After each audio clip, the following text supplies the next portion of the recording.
Eu vejo os diários de Anthony Fauci como a revelação de uma personalidade vaidosa, autoritária e preocupada com a própria projeção durante a pandemia.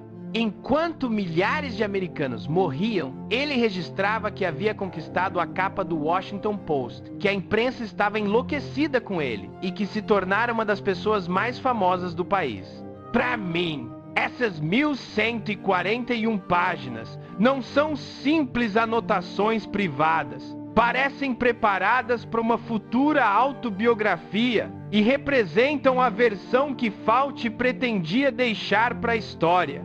Por isso são graves. Expõem as contradições entre o que ele sabia, fazia nos bastidores e declarava publicamente. O que eu identifico aí é um método político. Primeiro, encontra-se uma emergência. Depois, afirma-se que ela é grave demais para o debate normal.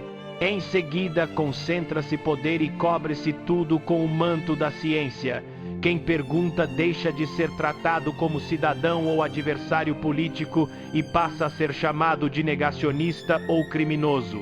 Foi assim que se criou um ambiente de censura e suspensão da normalidade.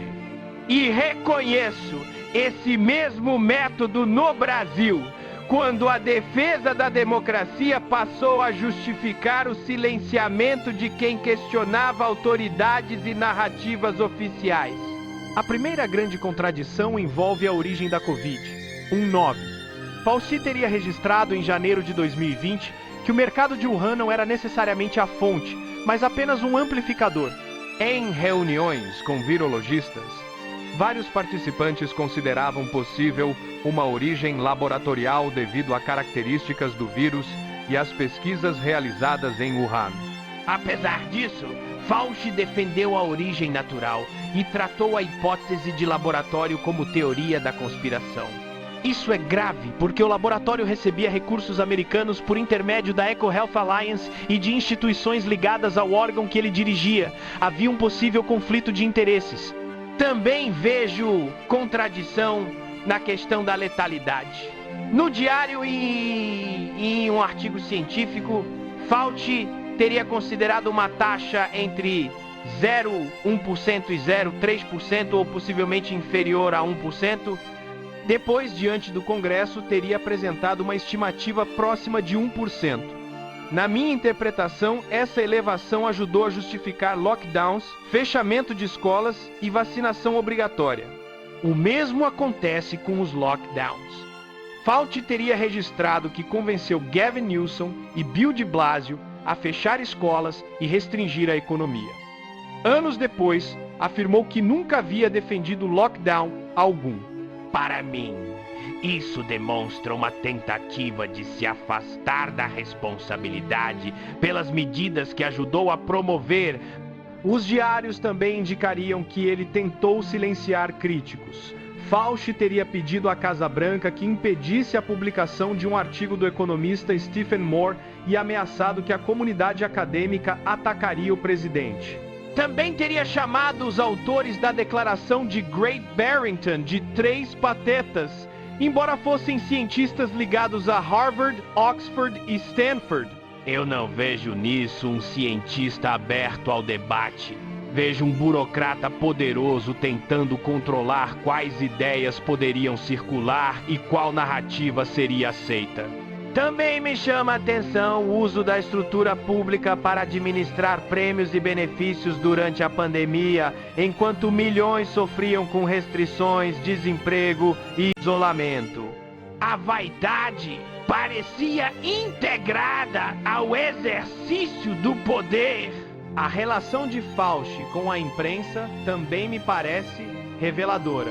Os registros mostrariam proximidade com jornalistas.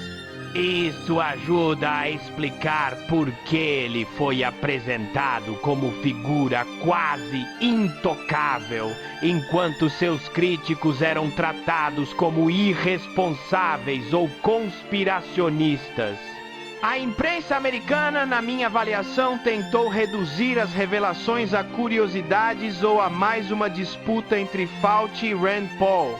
Já a imprensa brasileira praticamente ignorou o caso. O silêncio é conveniente porque reconhecer essas contradições significaria admitir que pessoas censuradas e ridicularizadas levantavam questões legítimas. Rand Paul apontou possíveis crimes, como mentir ao Congresso e destruição de registros públicos, e o perdão preventivo concedido por Joe Biden, abrangendo atos desde 2014, aumenta minhas suspeitas.